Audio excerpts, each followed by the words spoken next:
You wanna do it? Yeah, like show me his Dude. eyes. What is he doing? He's not gonna be able to see it. Welcome back to an episode of Crystal Hook Fishing.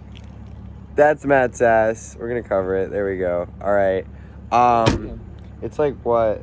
It's like 6:30. We're ready to go. We're just waiting on my sister to get ready, and then we are going diving for the last time probably this summer for me. All right. Peace.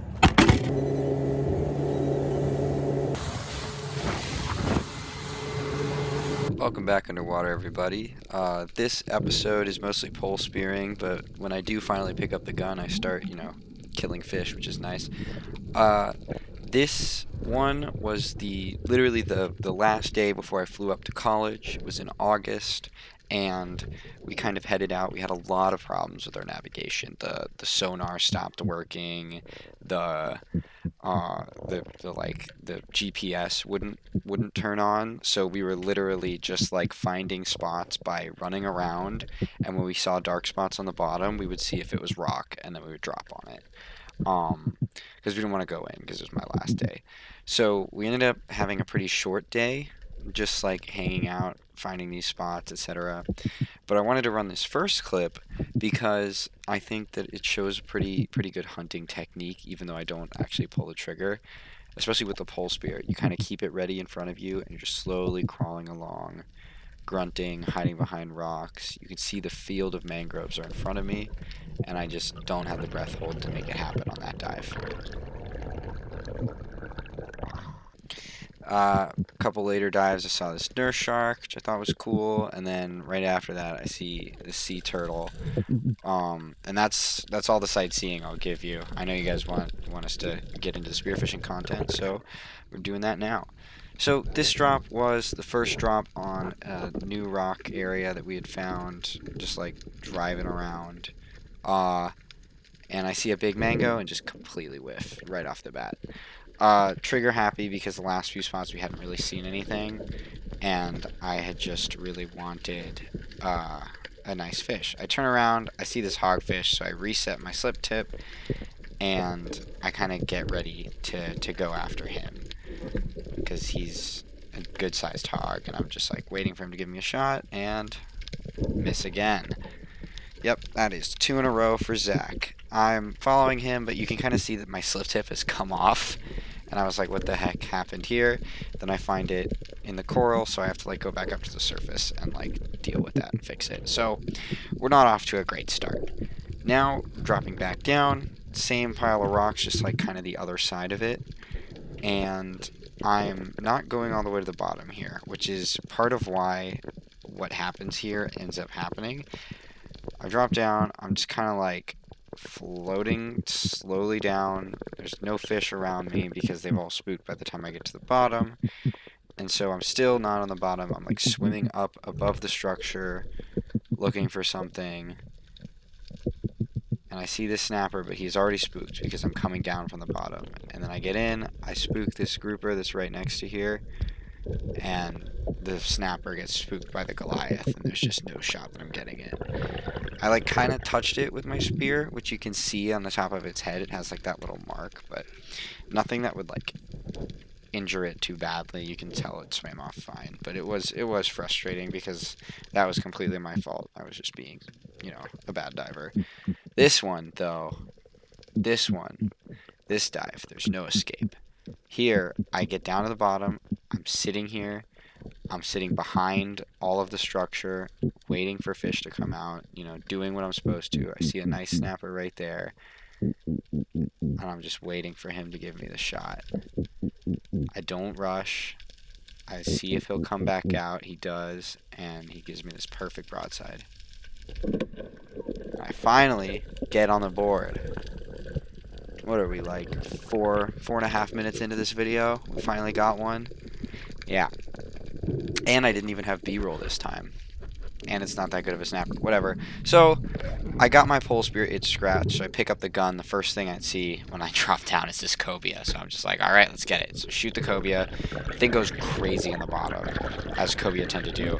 We'd seen a shark around, and you'll see it right here. It's like right under me right now.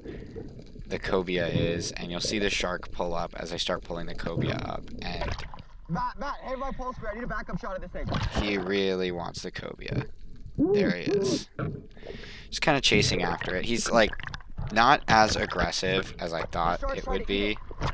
It kind of made that first pass, and then it chilled out. But I tried to grab my pole spear to get a backup shot, and I was like, this isn't working. I'm in the water by myself. I have a good holding shot. So I just dropped the pole spear, and I decided I'm just going to wrestle this cobia. And this is me doing that. You know, it's better to just get the fish under your control and to your chest when there are sharks around than it is to, like, mess around with trying to backup shot or whatever. Especially because no one else seemed to be wanting to get in the water for some reason. So I just wrestling the thing. You got to get your hand in its gills, and once you do that, it's yours. And I just put a knife in its brain, and then we were all good. Remember to brain bleed gut, and I passed up the fish into the boat. We gotta measure and make sure he's legal. He was in fact legal. He was 36 to the fork, so just exactly legal. All right, so same spot. Going back down with the gun just to see if there's another cobia around. I doubt so, but we're still checking. All these little hogs going on. Looking under this ledge. Like a big deep ledge. Like if we were in the Keys, I would be looking up under here for some kind of grouper, some kind of black grouper. There were no gags in here for some reason though. Might have just been because it was the summer, but I see this nice snapper swim by. I'm perfectly situated to hunt it, and I get a perfect shot. I was just way down in that hole. He did not even know I was there because of how protected I was by the cover, and I was able to get a perfect shot. Now it was an awkward shot because I was shooting straight up, so I ended up getting his fillet pretty badly, which sucks. But a landed fish is a landed fish, and the nuggets were delicious.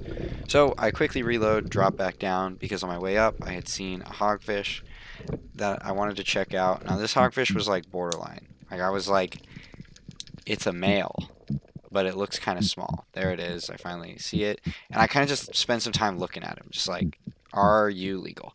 Long story short, I conclude yes, he is legal, and there is a shot of me measuring him. But I'm like following him around, making sure like yes, it's legal. I even take care to make sure I put my shot like in his nose, so that if it's not legal, like he has a chance of surviving if I let him go. Get my shot in his nose and bring him up,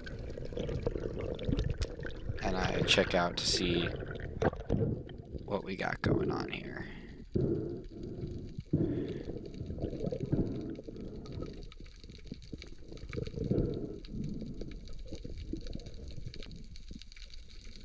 Saw this one was a male, but it looked kind of small. But there's 0, 9, 10, 11, 13, 14, and 4. Barely, but we got him. So at this point our GPS started working, but our sonar still didn't, so we decided to go to some tanks we had marked.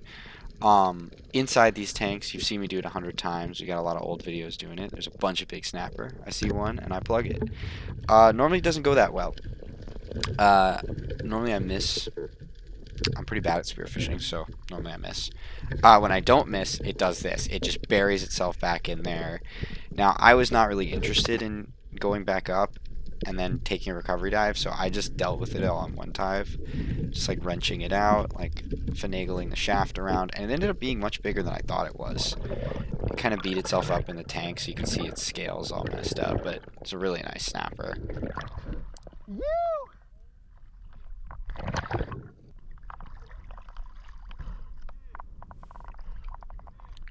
There's more all around the tank.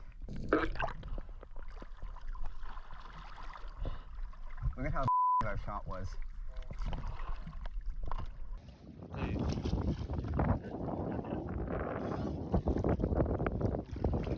Alright, it is 2:30. We just made it back to the ramp. We only scalloped for about 30 minutes, but we got a good haul. And we're now gonna go home, take a nap, and then cook everything we shot. Peace.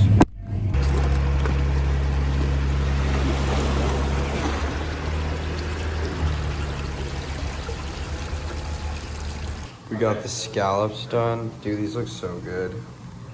Okay, hold on. Secret recipe. I think. But they're Yeah, delicious. we don't need to add anything else. We can just leave it as is. Okay, so no olive oil. Just No extra olive oil, yeah. Alright. So I've been making prints of a lot of the fish, and I'll run through some of the prints that I have on the screen now. But let me know if you guys would be interested in buying any prints from me, because I would love to keep making more. Yep, that's all for this video. See you guys in the winter season.